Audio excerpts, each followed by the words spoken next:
This video is for people who are genuinely committed to their relationship, who are attached to their partners, but are now thinking of breaking up because this relationship has taken away the happiness of their life. Now, we don't know how happy they were before this, but at least for now, they are certainly unhappy. They're confused. Is it all worth it?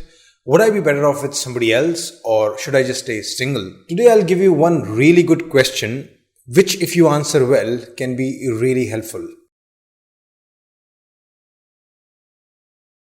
Relationships can bring a lot of happiness and benefits to your life, but they sure come with some suffering, sometimes a lot of suffering. There can be full buffet of problems, like you will hurt one another with your words and actions, you will fight over common decisions, you will sometimes use force to change the other person and that will result in rebellion from them. You will feel very restricted at times. You might end up with extra responsibilities. You'll have to spend your time and energy doing things that you don't want to. Probably above all, there will be some dreams and desires which you will have to give up on. It could be anything. So some pain and suffering is guaranteed. But the question becomes, should you break up over it? Should you take a divorce over it? That's confusing. Before I tell you the question, I'll give you the context for it. To make the concept easy to understand, we can distinguish between normal suffering and abnormal suffering. Normal suffering is one which is like an inherent part of life, which is tolerable.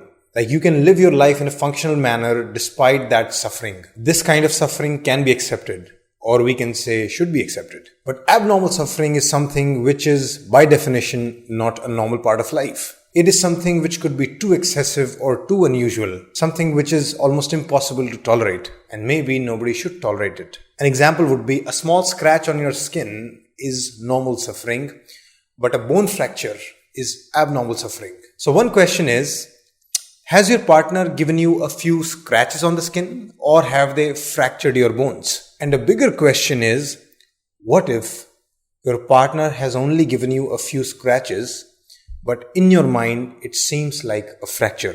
So what I mean to say is, your pain matters, but your perception of pain matters more. When I say perception, I mean perception of whether the pain is big or small, normal or abnormal. Now, the next logical question is, how do you know if your perception is distorted or objective? There are no easy answers here, because in this case, the more you know about other people's lives, the more you know about human nature, the better. It's almost like if I ask you, I can jump 2 feet in the air. Is that a big achievement or a normal achievement? Now, you cannot answer that question unless you know how high other people are jumping. In fact, to fairly assess my achievement, you have to first understand what the world record is. You must know what the best achievement in people my age is. The more information you have, the better you can evaluate. The same for your relationship. You need to have an in-depth idea of what other people are going through. You need to understand what the world standards are for a relationship. You need to understand what the happiest couples are doing. You need to have some idea of what's happening with the couples that break up. It's even better if you knew how are couples like in the developed countries, how are couples in Asian countries, how are couples in Middle Eastern countries? And it's even better if you knew what has been happening with couples and love and relationships throughout the generations in the entire history. The more information you have, the better. Most people have a very superficial idea of what's happening in other people's lives and their relationships. The only in-depth observation that they have for a relationship is for their own parents, because they have seen them very closely in their childhood. Or maybe they have in-depth information about a friend or two who shares with them all their troubles. Other than that, trust me, you have no idea what's going on in other people's lives. I'm a counselor.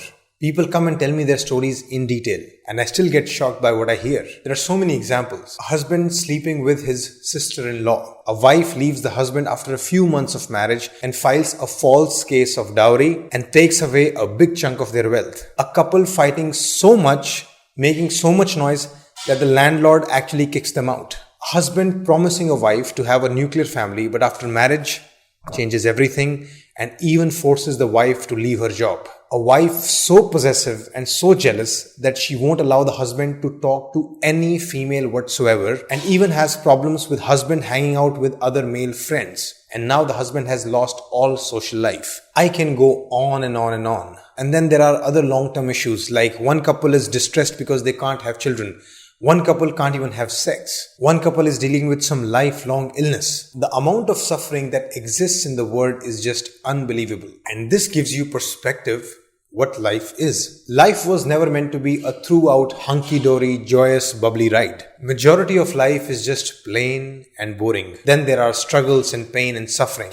And then there are moments of happiness and joy. This is the normal. If you don't accept this, you'll always feel bad about your life. You'll never be able to accept your life, let alone your wife. That rhymed. What I want you to do is actually talk to people around you. Listen to them. Ask them to share with you their worries and pains. Don't just stick to superficial talks. Go deeper. Then you'll understand what life really is. Next time you hear somebody else's suffering, add that to your perspective. All of this will redefine your standards of what you think is normal. And then maybe you'll be able to feel good about your relationship despite all the suffering. I can confirm this for myself. I have been able to accept so many problematic things about my relationship simply because I understood that they are just a normal part of life. I realized that my problems weren't actually excessive, weren't unusual. Overall, my life was good enough, and that helped me accept so many things. My perception of my own suffering has changed. Now I'll give you the amazing question that you've been waiting for. Ask yourself, how much suffering can I accept and still feel good about my life? This is a very important question because it pushes you to question your perception about your pain. There are people who can feel good about their life even with bone fractures, and there are people who can cry a lot just after a few scratches. One difference in them is how they perceive the pain as overall part of their life. Before you break up, ask yourself, is your suffering excessive enough? What if the problems are exaggerated in your mind because of how you look at the world? What if you're dealing with something which most other people are also dealing with, but you think, oh, I'm the only unlucky one? What if the friends around you are just taking your side because they only know one version and they're telling you, yeah, break up, you deserve better. But unknowingly, they are being too idealistic. What if you break up with your partner and realize later that the reason wasn't big enough? Wouldn't that be sad? So question your perception really well. By the way, even after questioning your perception, fixing your perspectives, you still feel that the relationship is absolutely intolerable, the suffering is abnormally excessive, by all means, break up. I'm not asking you to tolerate objectively excessive suffering. And a very, very important point, accepting the pain, seeing it as small doesn't mean you will give up on it. Doesn't mean you won't work on it. It's your duty to keep working on your issues, keep working on your struggles.